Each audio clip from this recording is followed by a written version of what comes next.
Nebraska Territory, 1872. Autumn had already begun to press its cold fingers across the prairie. The tall grass that once moved like a green ocean during summer had turned brittle and yellow, whispering in the dry wind that swept endlessly across the open land. Every man in the settlement understood what that wind meant. Winter was coming, and on the frontier winter was not simply a season. It was a test. Cabins rose everywhere across the prairie that year. Axes rang through the mornings as settlers chopped cottonwood and oak along the nearby creek beds. Wagons creaked beneath heavy loads of timber, dragged back to small claims marked by wooden stakes and rough fences. Men worked quickly, sometimes carelessly, because speed mattered more than beauty. A roof and 4 walls before the first deep freeze could mean the difference between surviving the winter and freezing inside a half-finished shelter. Most cabins looked the same. Squared logs stacked one over another, mud packed between the cracks, a small window cut into the front wall, and a stone chimney rising from one side. The work was simple, direct, and familiar. Every man had seen it done before, and every man trusted the method, because it had carried others through harsh winters in the past. But on a small patch of land at the far edge of the settlement, something unusual was happening. A wagon stood there beside a shallow pit in the ground. Near it sat a large wooden barrel filled with cloudy water.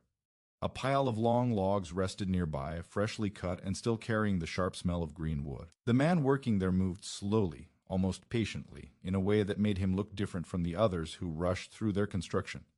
His name was Elias Carter. Elias had arrived only a few months earlier with a small wagon, 2 mules, and a modest collection of tools that suggested he had spent much of his life working with wood. His beard had begun to gray around the chin, though he was not yet an old man. His hands were thick and rough, the kind shaped by years of planing boards, fitting beams, and lifting heavy timber. That morning he stood beside the barrel, gripping one end of a long log while the other end rested on the ground. With a steady push, he rolled the log forward until half of it slipped into the cloudy liquid inside the barrel. The water sloshed over the sides as he turned the timber slowly, coating every inch of its surface. The smell carried across the prairie wind. It was not the usual scent of fresh wood, it was sharper. Mineral-like, almost bitter. Salt. Elias worked without speaking, turning the log carefully before pulling it out and rolling it onto the ground to dry. The wood glistened in the pale autumn sun. Tiny white streaks began forming as the liquid soaked into the surface. He repeated the process again and again. Each new log went into the barrel, each one emerged wet and shining. Then each was laid across wooden supports where the wind could dry it before construction. Not long after sunrise, a wagon approached along the rough trail that cut through the settlement. The driver, a tall man named Thomas Bradley, slowed his horses when he noticed Elias. A strange routine. Thomas had been among the first settlers to claim land in the area. His cabin already stood strong near the center of the small community, its roof thick with sod, and its chimney smoking steadily each evening. He was proud of his work and prouder still of the fact that he had finished it before most others even began. Now he pulled the wagon to a stop and leaned forward slightly, watching Elias push another log into the barrel. "What in the world are you doing over there?" Thomas called across the distance. Elias looked up briefly, but did stop working. "Preparing the wood," he answered calmly. Thomas frowned. "Preparing it for what?" "For building." Thomas studied the barrel again, noticing the pale crust forming along its rim. "That water smells like a salt house," he said. "It is salt," Elias replied. Thomas laughed once under his breath. "You soaking your logs in salt water?" Elias nodded slightly. Thomas shook his head and clucked his tongue to the horses before guiding the wagon onward. But he did ride far before stopping again at the settlement well, where several other men had gathered to draw water and rest their teams. He climbed down and said loudly, "You fellows ought to see what that new carpenter is doing out in his claim." "What that?" someone asked. "Pouring salt water all over his logs like he's curing meat." A few men chuckled. Another said, "Maybe he thinks he's building a cabin for fish." Thomas laughed harder at that. "Looks like he plans to pickle the whole house."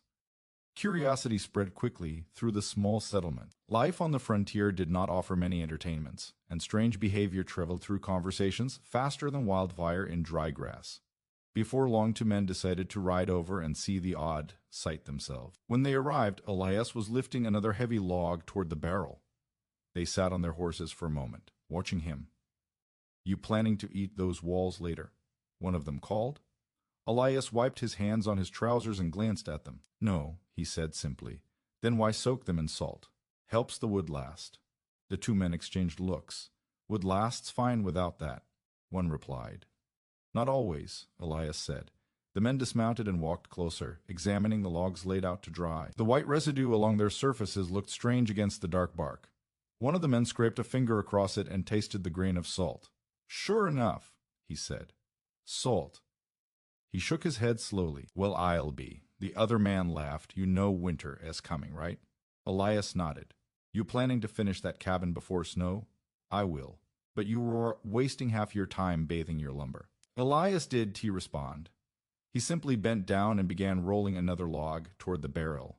The men watched him silently for a moment before one of them said, Suit yourself. They mounted their horses again and rode back toward town. By evening the story had grown larger. Some said Elias was pouring bags of salt over every beam. Others claimed he planned to coat the entire house in brine. The details didn't matter much. What mattered was that the settlement had found something new to laugh about. The next morning 3 children wandered out along the trail while chasing a loose chicken. When they reached Elias, S claimed they stopped and stared at the rows of drying logs. What happened to them? One asked. Maybe they're sick, another said. A third boy pointed toward the barrel. He is feeding them salt. They watched Elias roll another log through the brine and burst into laughter. Salt logs, one of them shouted. The name stuck almost immediately. For days afterward, settlers passing along the trail would glance toward the strange construction site and say something about the salt logs. Elias never reacted. He continued working with the same slow patience each morning. The routine never changed. Cut log, roll it into the barrel, turn it carefully, pull it out, let it dry, stack it aside. Some settlers wondered privately if the man had lost his sense somewhere along the journey west. Others simply believed he had too much time on his hands. But Elias Carter had not chosen the method randomly. Years earlier, long before he arrived on the Nebraska prairie, he had worked near a coastal harbor repairing docks and warehouses. The sea air there carried salt constantly, and the wooden pilings that stood in brackish water seemed to resist rot far longer than the beams used inland. He had noticed it while others ignored it. Salt changed the way wood behaved. It drew moisture out. It discouraged insects. It slowed decay. Those lessons stayed with him long after he left the coast behind. Now, standing alone on the vast prairie where winters punished weak buildings, Elias believed the same idea might work again. Still, belief did not stop the laughter. By the 3rd week of his work, nearly everyone in the settlement had stopped by at least once to watch. Thomas Bradley returned more than anyone else.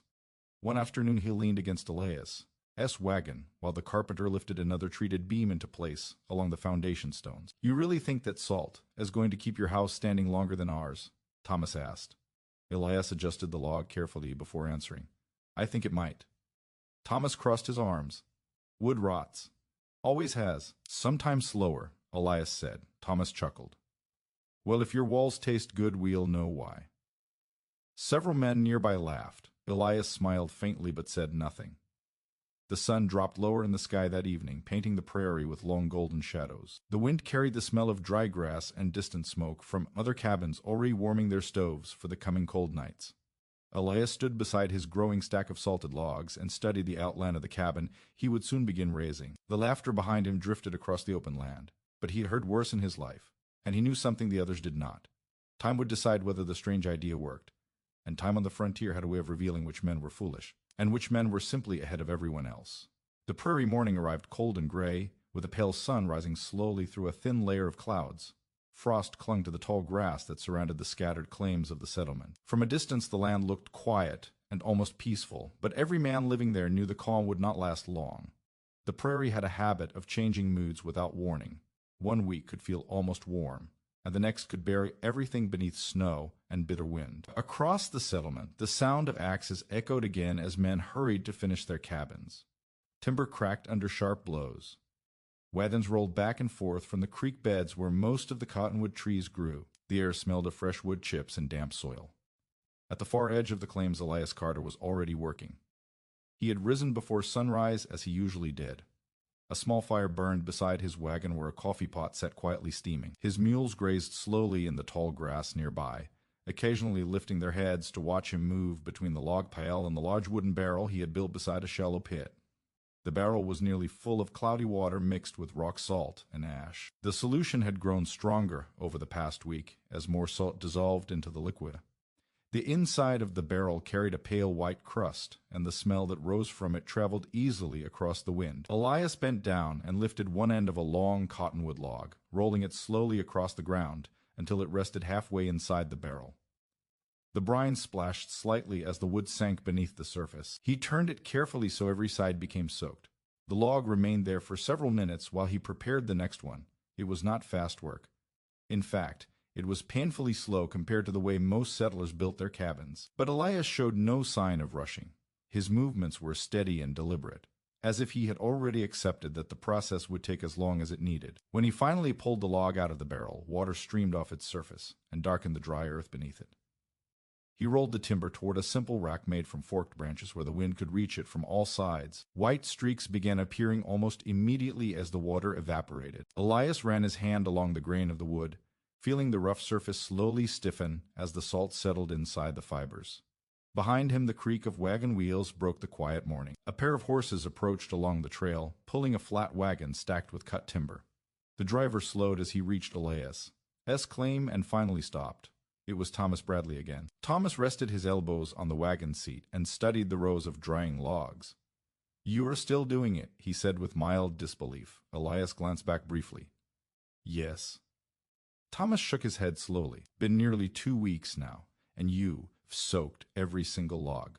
"Most of them," Elias replied. Thomas climbed down from the wagon and walked toward the barrel. He leaned over the edge and stared into the cloudy liquid. "You know salt costs money," he said. "I know. Seems a strange thing to pour it over lumber."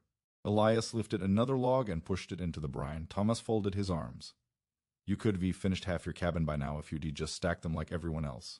"Maybe," Elias said.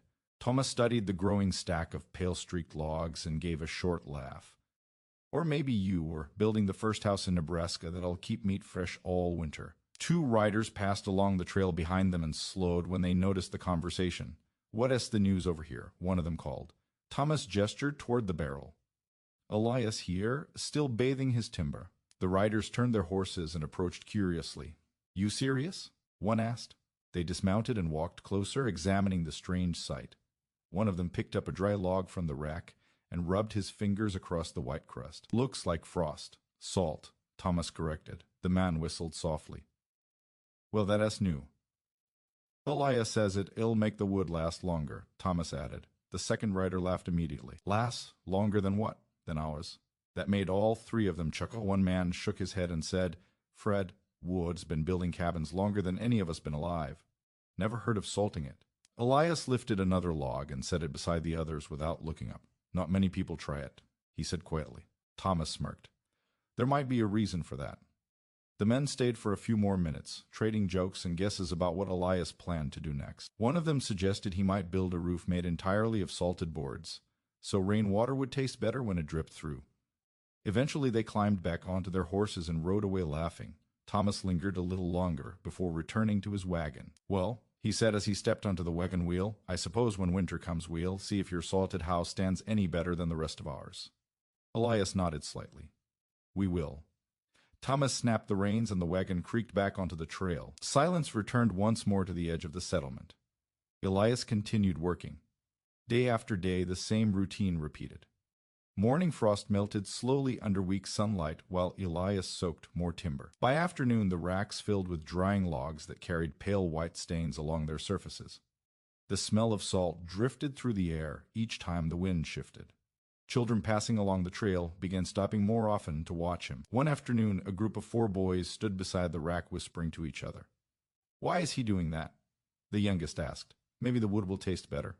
Another boy said, "That is dumb. Then why is he doing it?" They watched Elias silently for a moment before one of them shouted, "Hey, mister." Elias looked up. "Yeah? Are you making a salt house?" The other boys burst into laughter. Elias smiled faintly. "What kind of house, then?" "A strong one." The boys did. Seemed impressed with the answer. After a moment they ran back toward the trail, shouting to each other about the strange salt house being built outside town. The name spread quickly. By the end of the week, people were referring to Elias as future cabin simply as the salted cabin. Some settlers rode by just to see the unusual construction site. A few even brought visitors from neighboring claims to show them. "Look there," they would say, pointing toward the racks of white-streaked logs. That, as the fellow building a house out of salt. Laughter usually followed. Elias never argued with them. He simply kept working. Eventually the day arrived when enough treated logs had dried for him to begin the actual construction. The foundation had already been prepared weeks earlier. Instead of laying the first logs directly on the soil like many settlers did, Elias had placed several wide flat stones across the ground in a rectangle. Each stone lifted the future walls a few inches above the dirt. Moisture from the ground, he believed, caused more rot than rain ever could. The stones would keep the base logs dry. Now he selected the first two treated beams from the rack and rolled them slowly toward the foundation. The wood felt slightly heavier than untreated timber, but it had also grown noticeably harder after drying in the sun. Elias lifted one end and positioned it carefully along the line of stones. The beam settled with a dull thud. He adjusted it slowly until it sat perfectly level. The second beam followed on the opposite side. By midday, the rectangular outline of the cabin floor had begun to appear. When Thomas Bradley rode past again that afternoon, he stopped his horse and stared at the growing structure. "Well, I'll be," he muttered. Elias was lifting another salted log into place. Thomas climbed down from his horse and walked closer. "You actually started building?" "Yes." Thomas studied the pale streaks running along the logs. "Still looks like you spilled flour all over your lumber." "It'll fade," Elias said. Thomas kicked one of the stones under the wall gently with his boot. "Raising the house too, I see. Helps keep the base dry." Thomas scratched his beard thoughtfully. "You put a lot of thinking into this little cabin, haven't you?" Elias did, he answered right away. He was busy fitting the new log against the one below it so the ends locked together tightly. Finally he said, "I'd rather build it once." Thomas laughed softly. "You might change your mind after your salted walls melt in the rain." Elias glanced at him. "They want to melt." Thomas smiled. "Well, I guess we'll find out." The weeks continued passing. While most cabins in the settlement rose quickly and then stopped changing, Elias, as construction moved slowly but steadily upward, every beam he used carried the same treatment, the same white streaked surface, the same careful drying process. By early October the walls had reached shoulder height. The salted logs stacked together formed a tight pattern that looked slightly different from other cabins. The wood seemed denser somehow, as if the fibers had hardened after soaking in the brine. Neighbors still laughed whenever they passed. But some of them had started noticing something else. Elias, as walls fit together unusually well. The logs shrank less than expected as they dried. The gaps between them remained narrow and straight. Even Thomas Bradley admitted one afternoon while examining the structure that the workmanship looked solid. "Still think the salt as foolish," he said, running his hand along one of the beams. "But I'll give you this, those logs sit tight." Elias nodded. "That is part of the idea." Thomas looked toward the racks where several more treated logs waited. "You planning to salt the roof too?" "Yes." Thomas shook his head and chuckled. "Whole house might end up tasting like the ocean." The sun dipped low again over the prairie as the two men stood beside the half-finished cabin. Across the settlement smoke rose from chimneys as families prepared their evening meals. The air carried the distant sounds of cattle, wagon wheels, and children playing near the well. Winter was still weeks away, but the first sharp winds had already begun sweeping across the land, and in the fading light, the strange little cabin, made of salted logs, continued rising slowly, one beam at a time. By the time December arrived, the prairie no longer looked like the same land the settlers had first seen when they claimed it. The tall grass that once swayed in warm autumn winds had disappeared beneath long stretches of pale frost. Each morning the ground crackled under boots, and every breath a man took left a cloud of white drifting in the air. Winter on the prairie did not arrive politely. It arrived with force, pressing down on every weak place in a man's shelter. The wind never seemed to stop moving. It slipped through cracks in wooden walls, rattled loose shutters, and pushed snow into places no one expected. By early December, the settlement had already begun its first real test of the season. Smoke rose from nearly every cabin chimney throughout the day. Inside those small wooden homes, families gathered close to their stoves while the wind scratched at the walls like restless fingers. Some cabins creaked and shifted during the cold nights as the logs tightened and shrank. For most settlers, this was normal. Frontier cabins were never perfect. Small gaps formed between logs as the wood dried and reacted to the cold. That was why nearly every family kept a bucket of mud or clay nearby. When cracks appeared, they packed the openings with wet earth to keep the wind out. But even the best-built cabins sometimes struggled during a hard winter. One evening, a strong northern wind swept across the prairie without warning. It carried sharp ice crystals that stung the skin and turned every exposed surface white within hours. The temperature dropped quickly after sunset, and by midnight the cold had deepened into the kind that crept through clothing and settled deep into bone. Thomas Bradley sat beside the small iron stove inside his cabin, holding his hands near the heat, while his wife stirred a pot of beans hanging above the fire.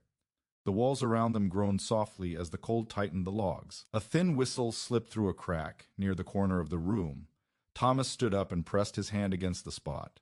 "Another gap," he muttered. His wife handed him a small bowl of clay from the table. "You better seal it before the wind gets worse." Thomas knelt beside the wall and pushed the damp mixture into the narrow opening. The wind quieted immediately, though faint drafts still slipped through other places in the cabin. "That is the third one this week," his wife said. Thomas shrugged. Logs shrink in cold weather. He stood again and glanced toward the frosted window. "I wonder how that salted cabin is holding up." His wife raised an eyebrow. "You mean the one Elias built?" "That's the one. You think his salt trick worked?" Thomas chuckled softly. "I doubt it." But even as he said it, a small part of him remained curious. The next morning he decided to ride out and see for himself. The prairie was quiet beneath a pale sky as Thomas guided his horse along the frozen trail toward the edge of the settlement. Snow had not fallen yet, but frost covered everything like a thin white blanket. When he reached Elias Carter, claim, he slowed the horse and looked toward the cabin. The structure stood alone against the wide open land. Thin smoke drifted from the small stone chimney, curling slowly into the cold air. Thomas climbed down from his horse and walked closer. The first thing he noticed was the walls.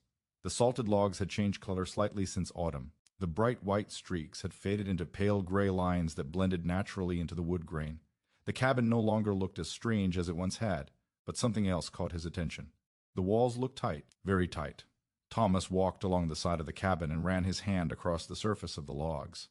He expected to feel small openings where the wood had shrunk in the cold, but instead the beams pressed firmly together. He leaned closer, studying the seams. There were cracks, but they were smaller than he expected, much smaller than the ones in his own cabin. The door creaked open suddenly. Elias Carter stepped outside holding a small piece of firewood. He nodded when he saw Thomas standing there. "Morning." Thomas straightened up. "Morning." He gestured toward the wall, checking something. Elias smiled slightly. "I guessed." Thomas rubbed his hands together to warm them. "Cold night." "Very." Thomas hesitated for a moment before speaking again. "You've got fewer cracks than most cabins I've seen so far." Elias leaned against the doorframe. "The logs dried before I stacked them." Thomas frowned. Everybody's logs dry eventually, not the same way. Thomas looked at the wall again. "What do you mean?" "The salt pulls moisture out of the wood," Elias explained calmly. "Most logs still carry water inside when people build with them. When winter comes and that water freezes or dries, the wood shrinks." Thomas nodded slowly. "That is what causes the gaps." "Exactly." Thomas studied the seams again. "So you were saying your logs already shrank before you built the cabin?" "Mostly." Thomas crossed his arms thoughtfully. "Well, I'll be." He walked around to the backside of the cabin and inspected another section of wall. The same thing appeared there. The logs pressed together tightly with very little space between them. Inside the cabin, the small stove glowed softly through the window. Thomas turned back toward Elias. "How warm is it in there?" "Warm enough." "That is not much of an answer." Elias stepped aside and held the door open. "You can come feel it yourself." Thomas hesitated briefly before stepping inside. The difference surprised him immediately. The air inside the cabin felt steady and comfortable compared to the sharp cold outside. The small cast iron stove near the corner burned with only a modest fire, yet the room held its warmth well. Thomas removed his gloves and rubbed his hands together. "Well, ILB," he said again. Elias poured a cup of coffee from a pot resting on the stove and handed it to him. Thomas took a sip while glancing around the small one-room space. Everything looked simple and practical. A bed against one wall, a small table, a shelf holding tools and supplies. Nothing fancy, but the temperature inside felt surprisingly stable. "Not much draft in here," Thomas admitted. Elias nodded. "That helps with the firewood. You use less?" "Quite a bit less." Thomas walked toward the wall and placed his hand against one of the logs. The wood felt solid and dry. No dampness, no soft spots. He scratched the surface lightly with his fingernail. "Still smells a little salty," he said. Elias chuckled. "Probably will for a while." Thomas finished his coffee and returned the cup. "Well, I'll give you this," he said as he pulled his gloves back on. "Your cabin holds heat better than I expected." Elias shrugged. That was the goal. Thomas stepped outside again and paused beside his horse. The cold wind swept across the prairie once more, carrying bits of frost through the air. He looked back at the salted cabin standing quietly behind him. "I still think you a little crazy for soaking all that lumber," he said. Elias smiled. "Maybe." Thomas mounted his horse. "But I'll admit something," he added. "What is that?" "That place might survive this winter better than most." Elias watched him ride away across the frozen prairie. The wind continued moving across the land as it always did, pushing cold air through the empty spaces between scattered cabins. Inside many of those homes, families still struggled with drafts and shrinking logs. Cracks would appear, mud would be packed into them, and the process would repeat again and again as the season grew colder. But inside the salted cabin on the edge of the settlement, the walls held firm. The logs had already given up much of their moisture months earlier. They had already done most of their shrinking before winter arrived. And while the wind howled outside across the endless prairie, inside the small cabin built from salted timber, the warmth stayed quietly in place. The winter that followed Elias Carter, as strange construction, was remembered by many settlers as one of the harder seasons the young settlement had faced. The wind rarely rested, and the prairie often felt like an endless white field where cold moved freely without anything strong enough to stop it. Snowstorms came and went in waves, sometimes gentle, sometimes violent, but always reminding the settlers how small their homes were against the vast land around them. Cabins groaned through the long nights. Logs tightened, cracked, and shifted under the pressure of freezing temperatures. Nearly every family kept tools and mud close at hand to patch the small openings that appeared along their walls. A few cabins even lost pieces of roofing when powerful gusts tore across the settlement like invisible hands. But when spring finally returned, the prairie changed again. Snow melted into shallow streams that ran through the tall grass. The frozen ground softened, and the brown earth slowly began showing signs of life again. The first green shoots pushed through the soil, and birds returned to the open skies that had felt so empty during winter. With the arrival of warmer days, the settlers began stepping outside to inspect the damage winter had left behind. Roofs needed repair, chimneys had cracked, some cabins leaned slightly where the ground beneath them had shifted after the thaw. It was a familiar routine for frontier life. Buildings were not meant to remain perfect for long. Thomas Bradley was among the first to walk the edges of his property that spring. He carried a hammer and a small knife, tapping at the base logs of his cabin to check for weakness. The wood was still strong, but he noticed something that concerned him. The lowest logs along the back wall had begun to darken. Moisture from melting snow had soaked into the wood where it touched the ground. The dampness had already begun leaving faint stains along the grain. Thomas knelt beside the wall and scraped the surface lightly with his knife. The wood underneath was still solid, but he knew from experience that damp timber rarely stayed healthy forever. "Going to need replacing someday," he muttered to himself. He stood up and glanced toward the edge of the settlement where Elias Carter's cabin stood. A thought crossed his mind. Without thinking much about it, he climbed onto his horse and rode out along the narrow trail that cut through the prairie grass. The land looked different now compared to the previous autumn when Elias had first begun soaking his logs. The bright white salt streaks that once covered the timber had faded over the months of sun, wind, and snow. From a distance, the cabin looked almost like any other structure in the settlement. Smoke rose gently from the chimney as Thomas approached. He dismounted and walked toward the wall again, this time studying the base of the structure carefully. The cabin still sat on the flat stones Elias had placed there before construction. Those stones now looked even more useful than Thomas had originally believed. The wooden logs resting on them were completely clear of the wet ground. Thomas knelt beside one and touched the wood. Dry, completely dry. He frowned slightly and tapped the beam with the back of his knife. The sound was sharp and firm. "Morning," Elias said from behind him. Thomas turned around. Elias had stepped out of the cabin carrying a small bundle of kindling. "Morning," Thomas replied. He pointed toward the base logs. "You were right about raising the walls." Elias looked down at the stones. "It helps." Thomas stood up and brushed dirt from his knees. "My back wall's already soaking up meltwater," he admitted. "That happens." Thomas studied the log again. "Yours still looks new." "Mostly."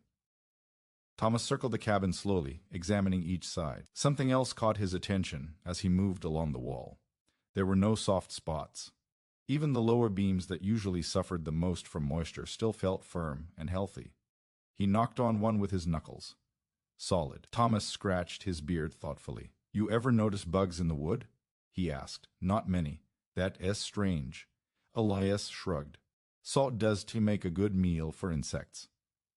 Thomas chuckled quietly. Well, I suppose termites prefer fresh lumber. Elias tossed the kindling onto a small pile near the door. They do. Thomas leaned against the wall and looked out across the prairie. Several other cabins stood scattered across the land, their roofs shining slightly under the warm sunlight. Smoke rose from a few chimneys as families prepared morning meals. You know, Thomas said slowly, people still talk about this place. Elias raised an eyebrow. The salted cabin? Thomas nodded. That is what they call it now. Elias smiled faintly, I've heard. Thomas laughed. They used to say it as a joke. And now they are not so sure. Elias remained quiet for a moment. The wind moved softly through the tall grass, carrying the smell of damp earth and distant wood smoke. A wagon appeared along the trail in the distance. As it rolled closer, the driver slowed when he recognized Thomas and Elias, standing near the cabin. It was Samuel Price, another settler who had arrived shortly after Elias. Samuel stopped the wagon and climbed down. I figured I'd find you here, he said to Thomas. Thomas grinned. Checking the salted logs. Samuel walked closer and ran his hand along the wall. Still looks strange to me, he admitted, but I hear it stayed warmer this winter. Thomas nodded. Less draft. Samuel tapped the log gently. Fees hard. Elias leaned against the door frame. The wood dried early. Samuel glanced at Thomas. You thinking about salting your next cabin? Thomas laughed loudly. Let's not get carried away. Samuel chuckled too, but neither of them could ignore what they were seeing. The cabin had survived its first winter with almost no visible damage. In fact, it looked barer than many of the other structures around the settlement. Word began spreading slowly during the following months. Visitors passing through the area sometimes stopped to look at the unusual cabin that had once been the subject of so many jokes. Some still laughed when they heard the story about the salted logs, but others studied the walls more carefully. Carpenters who passed through town occasionally knocked on the beams and examined the grain. Most of them left with puzzled expressions. Summer arrived soon after, bringing long days of heat across the prairie. The sun baked the ground until the grass turned golden again, and the wind carried the smell of dry soil across the land. Cabins everywhere began facing a new challenge. Heat and sunlight dried the wood even further. Some logs began shrinking again as the last traces of moisture disappeared from deep inside the timber. Small cracks appeared along several buildings in the settlement, but the salted cabin changed very little. The logs had already done most of their shrinking months earlier when Elias soaked them in brine and dried them under the autumn sun. Now they simply held their shape. Thomas noticed it more each time he passed the cabin. One afternoon he stopped again and leaned against the same wall he had inspected earlier in the spring. You know something, he said. What is that? Elias asked. This place does seem to change much. Elias smiled slightly. That is the plan. Thomas looked across the prairie again. The settlement was growing slowly now. A few new families had arrived, and fresh cabins were being built near the creek. Most of them followed the same methods everyone had always used. Stack logs quickly. Seal cracks with mud. Hope the structure survived the winter. Thomas rubbed his chin thoughtfully. You might have started something without realizing it, he said. Elias tilted his head. What do you mean? People are watching. Elias glanced toward the trail where a pair of riders had stopped to look at the cabin from a distance. They always watch, he said calmly. Thomas laughed. Yes, but now they are not laughing as much. The wind shifted slightly, carrying the warm scent of summer grass across the prairie. And standing there beside the quiet cabin built from salted timber, Thomas Bradley began realizing something that had not seemed possible when Elias first rolled his strange white-streaked logs across the ground. Maybe the quiet carpenter had not been wasting his time at all. Maybe he had simply been building something meant to last longer than anyone expected. The years on the prairie did not move slowly the way many people expected. Life on the frontier had a way of compressing time. Seasons changed quickly, and each one demanded its own kind of work. Spring meant repairing fences and planting crops. Summer meant long days in the fields beneath the heavy sun. Autumn meant harvesting, preparing food, and strengthening homes before winter returned again. And winter always returned. For the small settlement where Elias Carter lived, the passing years slowly transformed the place. What had once been only a handful of scattered claims surrounded by open prairie began to grow into a small but steady community. New families arrived in covered wagons, bringing livestock, tools, and the hopeful belief that the land could give them a future. More cabins appeared along the dirt trails that slowly widened into rough roads. A small general store was built near the well. Later came a blacksmith shop where iron tools could be repaired instead of replaced. Children who had once chased chickens through tall grass were now tall enough to swing axes beside their fathers. Time moved forward quietly but relentlessly. And through all those years, the salted cabin built by Elias Carter remained standing at the edge of the settlement. At first, most people had forgotten about the strange way it had been built. Life on the frontier rarely left much time for thinking about old jokes. Survival and work filled most days. The laughter that had once followed Elias. Salty logs faded as the community grew busier. But the cabin itself never disappeared. Each year, when settlers repaired their homes, they could still see it sitting there, unchanged. The logs did not darken the way other cabins did. The walls did not sag. The structure simply stayed strong. By the early 1880s, nearly 10 years after Elias first soaked his timber in the brine barrel, many of the original cabins built by the first settlers had already begun showing serious age. Thomas Bradley's cabin was among them. One autumn afternoon, Thomas stood beside his house studying the back wall, where he had once packed clay into a narrow crack during the first winter. That same section of wood now looked far worse. The lowest beam had begun softening along one side, where rainwater had repeatedly soaked into the grain. The surface crumbled slightly when he pressed it with the blade of his knife. Thomas sighed heavily. "Rot," he muttered. His son Daniel stood nearby holding a hammer. "What does that mean?" the boy asked. "It means this log won't last forever." Daniel looked up at the wall. "So what do we do?" Thomas scratched his beard. "We replace it." That evening he gathered tools and prepared for the difficult work of lifting part of the cabin wall to remove the damaged beam. It was a long, exhausting task that required help from two neighbors. When the old log finally slid free, they examined it carefully. The inside of the timber had turned dark and soft. Water had slowly worked its way into the wood over the years until decay began eating it from the inside. Samuel Price shook his head as he looked at it. "Seen plenty of this," he said. "Wood never lasts forever when it sits near damp soil." Thomas nodded. "I know." Samuel glanced toward the edge of the settlement. "Except maybe Elias' place." Thomas followed his gaze. Even from a distance, the salted cabin still looked almost untouched by time. Samuel chuckled. "You remember how we laughed at him?" Thomas smiled faintly, hard to forget. Samuel folded his arms. "Well, I am not laughing much anymore." They lifted the new beam into place and finished the repair before nightfall. But the work left Thomas thinking. A few days later, he rode out again toward Elias Carter's claim. The cabin looked nearly identical to the way it had appeared years earlier. Weather had darkened the wood slightly, and the once visible salt stains had mostly faded away, but the structure itself remained solid and straight. Elias sat outside on a small wooden bench sharpening a hand plane when Thomas arrived. "Afternoon," Elias said. Thomas nodded. "Afternoon." He dismounted and walked toward the wall again, placing his hand against the same beam he had examined many times before. Still firm, still dry. Thomas knocked on it lightly. "Mine, already rotting," he said. Elias glanced up. "The bottom log?" Thomas nodded. "Had to replace it yesterday." Elias set the tool aside. "That happens?" Thomas looked back toward the settlement. "You ever replace any of yours?" "Not yet."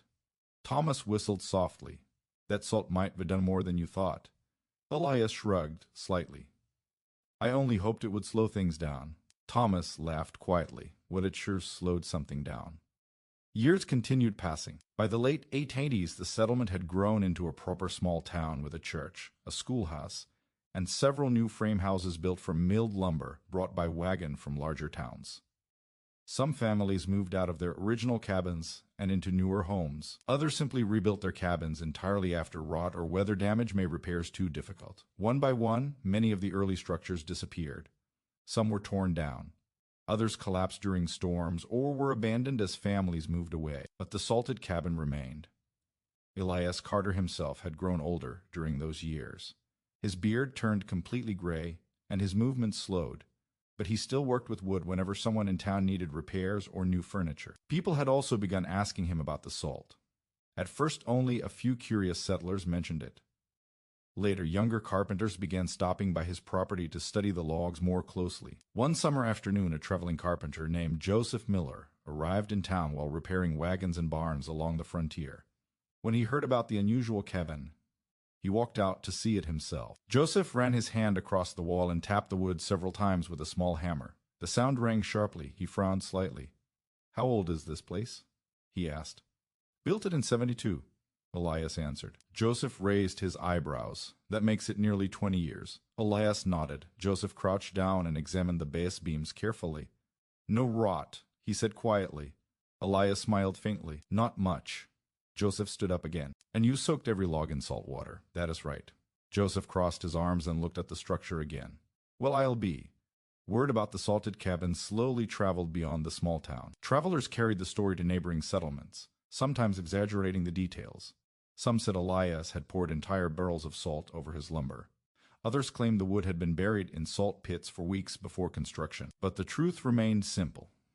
Elias had soaked his logs in a mixture of salt and water because he believed it would protect them. And decades later, those logs were still standing. By the 1890s, many of the men who had once laughed at Elias' strange method had begun repeating the story in a very different tone. They told it to newcomers sitting inside the general store during cold winter evenings. "You see that cabin out on the edge of town?" someone would say. "The one built by Elias Carter?" Another man would nod. "That's the salted cabin." And then they would explain how, many years earlier, a quiet carpenter had rolled his timber through a barrel of brine while the rest of the settlement laughed and called him foolish.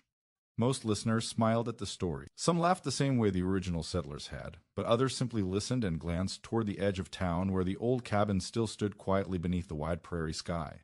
Because by then, one thing had become impossible to ignore. While many newer buildings had already been rebuilt, repaired, or replaced entirely, the strange little cabin made from salted logs was still there, almost unchanged, quietly proving that sometimes the strangest ideas were the ones that lasted the longest. By the time the 20th century arrived, the prairie town that had once been only a scattered group of cabins had changed in ways the early settlers could never have imagined. What began as a small frontier community had slowly grown into a proper town with dirt streets, wooden storefronts, and rows of houses that stretched farther across the land each year.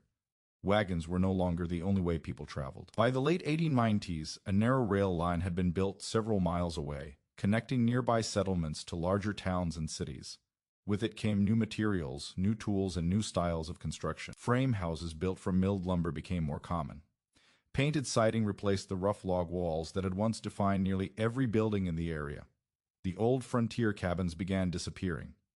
Some were dismantled for firewood when their owners moved into newer homes. Others collapsed slowly after decades of wind, rain, and winter storms. A few were simply abandoned and left to lean into the prairie grass until time finished the job. But one cabin continued standing long after most of the others had vanished. At the far edge of town, slightly removed from the newer houses and growing streets, Elias Carter.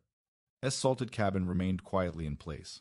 By then Elias himself had been gone for many years. He had passed away peacefully in the late 1890s after living most of his life on the prairie he helped settle. The cabin he built had passed into the hands of other families over time. Some stayed only a few years before moving elsewhere. Others remained longer. Yet through every change of ownership, the structure itself endured. Its logs had darkened with age, turning a deep weathered brown under decades of sun and wine. The white salt stains that once made the wood look strange had completely faded away. To someone seeing the cabin for the first time, it looked like any other old frontier building. But anyone who examined it closely noticed something unusual. The logs were still solid.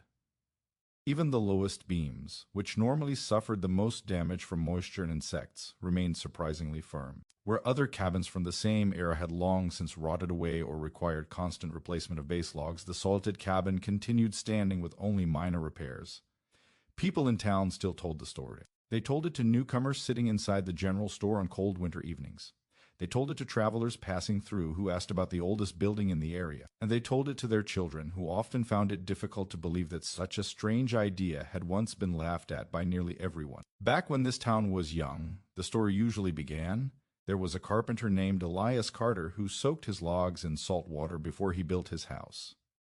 Most listeners smiled when they heard the beginning, but then they would look toward the edge of town and see the cabin still standing, and the smiles slowly turned into thoughtful expressions. Decades continued passing.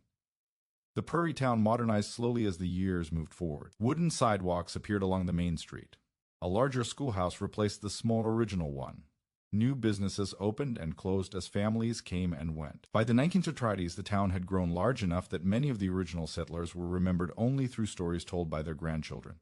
Yet the salted cabin still stood quietly where Elias Carter had built it nearly 60 years earlier. During those years, several carpenters and builders had inspected the structure out of curiosity. One of them was a man named Robert Henley, a contractor who specialized in repairing older buildings across the region. In the summer of 1924, he visited the town to evaluate several aging barns that needed structural work. While speaking with local residents, someone mentioned the strange old cabin made from salted logs. Robert decided to see it for himself. When he arrived, the cabin was occupied by a farming couple who had lived there for several years. They welcomed him politely and allowed him to examine the walls and beams. Robert carried a small hammer and a narrow chisel with him as he walked slowly around the building. He tapped the logs gently in several places. The sound surprised him. Instead of the dull hollow tone he expected from wood that old, the hammer produced a sharp, solid ring. He crouched down and scraped a small spot near the base beam with the chisel. The wood beneath the weathered surface remained dense and firm. Strange, he muttered quietly. The owner of the cabin, a man named Harold Benson, stood nearby watching. "Something wrong?" Harold asked. Robert shook his head slowly. "No," he said. "Actually the opposite." He knocked on the beam again. This wood is in remarkable condition. Harold smiled slightly. "People say it's because of the salt." Robert looked up. "The salt?" Harold nodded. "That's the story anyway. Man who built this place soaked every log in salt water before he stacked them." Robert frowned thoughtfully. "That would draw moisture out of the wood." "That's what folks say." Robert stood and examined the wall again. "And maybe discourage insects too." Harold shrugged. "Could be." Robert ran his hand across the grain of the wood. "Well, I'll be," he said softly. The story continued spreading. By the 1950s, the salted cabin had become something of a quiet local curiosity. Travelers occasionally stopped to photograph it. School teachers mentioned it during local history lessons, when explaining how early settlers experimented with different ways of building homes that could survive the harsh prairie climate. By then the cabin had been standing for nearly 80 years. Very few buildings from the original settlement were still standing at all. Some historians began showing interest in the structure. One of them was a regional researcher named Margaret Collins, who traveled across several states documenting early frontier construction techniques. When she heard about the unusual cabin, she made a special trip to examine it. Margaret arrived during the autumn of 1968, carrying a notebook and camera. The cabin stood quietly among tall grass that had grown around its base over the years. Modern houses now stood farther down the road, but the old structure remained almost untouched by time. Margaret walked slowly around it, photographing each side. She noticed the same thing others had seen before. The logs were weathered but strong. After speaking with the current owner, she received permission to remove a small sample from one of the damaged beams near the roofline where a section had recently been replaced. The piece of wood was small, no larger than a finger, but it allowed her to study the grain closely. Back in her small laboratory several weeks later, Margaret examined the sample under magnification. What she found fascinated her. Tiny crystals remained inside the wood fibers. Salt. Even after nearly a century, traces of the mineral had penetrated deep into the timber. Those crystals had drawn moisture out of the wood during its earliest years and helped keep the fibers dry. They also created an environment less friendly to many insects and fungi that normally caused wood to decay. Elias Carter had not known the chemistry behind it. But through simple observation and experience, he had discovered a method that slowed one of the most common problems in wooden construction. Margaret wrote about the cabin in a small regional journal dedicated to historical architecture. Her article described how early settlers often experimented with materials available to them, sometimes discovering useful techniques long before science explained why they worked. The salted cabin became one of her favorite examples. 4 years later, in 1972, the town quietly marked the 100th anniversary of the cabin's construction. By then, the building was already considered a local landmark. A small group of residents gathered near it one autumn afternoon to take photographs and remember the man who had built it so many years earlier. Most of them had never met Elias Carter, but they knew his story. They knew how he had rolled his logs through a barrel of brine while the rest of the settlement laughed. They knew how neighbors had called it foolish and wasteful. And they knew that a century later, the cabin still stood. Its logs were weathered and scarred by wind, sun, and storms, but they remained standing. Children played nearby in the tall grass, while older residents pointed toward the beams and repeated the story once more. Neighbors laughed when he poured salt on his logs, one man said. But look at it now. The quiet little cabin had outlived nearly every other structure from the early days of the town. It had survived blizzards, heat waves, floods, and generations of changing owners. And standing there beneath the wide prairie sky, it proved something that people often forget. Sometimes the ideas that sound the strangest in the beginning are the ones that last the longest.